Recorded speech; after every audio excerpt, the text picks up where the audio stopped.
Fred, it sounds like you might be down a few bodies tomorrow. What does that challenge, does it present to you guys?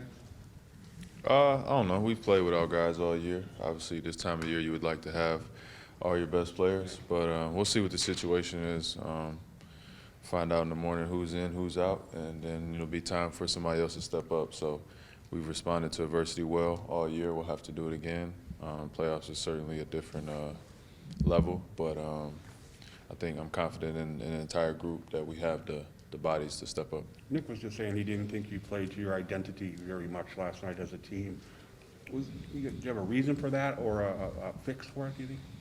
Yeah, well, we are a young team. Yeah, okay. Let's not forget that. I know we played well. We got hot towards the end of the year, but it was a good wake-up call for a lot of guys, good first experience for a lot of guys to understand what it takes. And that's pretty much as I can say there. I think there was some game plan things maybe, but the game plan wasn't bad.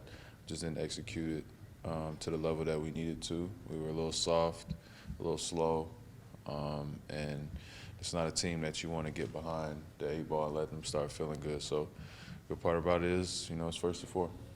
What's the key messaging, especially with the young guys who don't have this playoff experience like you do, about not getting too high or low in these moments? Yeah, that's it. But they do have it now. Like I said the other day, that nobody's a playoff rookie anymore. So everybody got a chance to get out there and see what it's like.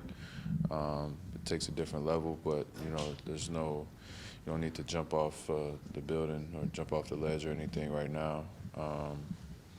But you still should be pissed off, and you should be upset at the effort and the intensity that we displayed, and we got to go out there and try to correct that tomorrow. Could you see that in practice, even just now? Yeah, I think we're pretty locked in. I think, I like the demeanor of the team, just trying to solve the problems that we had. But again, none of this, we can talk all day, we can watch film all night, but when it's a jump ball, we got to go out there and do it. So looking forward to 7 o'clock tomorrow. How do you solve the problem posed by Maxey? I think, again, he really didn't do anything outside of what we expected. He made a ton of shots. He made everything, it felt like. I think he got a lot in transition.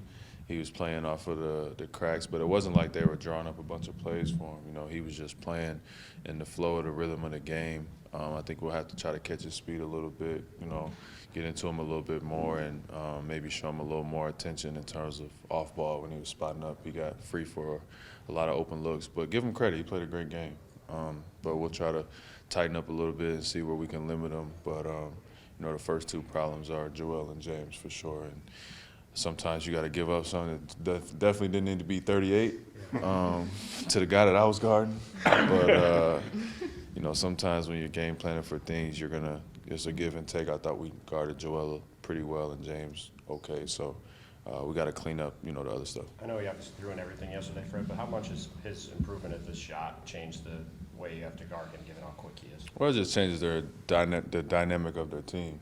Anytime you got a guy that has that type of speed, athleticism, and he's turned into a really good shooter, it just changes the floor spacing and the balance and the way that they operate, and it frees up Joel, it frees up James. So Maxey's turned into a heck of a player. He's got a bright future ahead of him, but I'm focused on trying to get out of this series. So that's as much compliments as I'll give for the rest of the series. You guys have obviously, that makes sense. You guys obviously have a young group, like you just said before. As one of the veteran guys, how do you keep everybody's heads up when you have a couple injuries and you have a rough game one like that going into game two? Well, you just got to explain the history and kind of the experiences that we've been through. It's not really anything that we haven't seen, some of us on this team. So just share that. Hope that they're watching the games and seeing how it goes. This is how it goes. And when you're in it, it doesn't feel like that because it feels like, every second is the most important thing in the world. But this is usually how it goes. And you just got to be able to weather the storm, stay confident, trust in the system, trust in each other. And, we just got to raise our level a little bit as far as competing. Have you shared some of those experiences about, specifically bouncing back from game ones? I know you guys have been through a bunch of them. The young guys haven't. Is there something to be said about taking something from those experiences?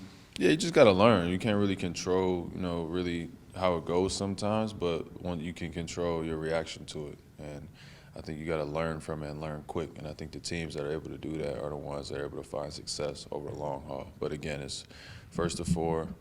They did what they were supposed to do. They got game one. If we can get one tomorrow, then, you know, it's just a whole nother narrative, and we'll be asking different questions in a couple of days. So that's the focus, is to stay confident, try to get one, and then we'll go back home and lace them up again.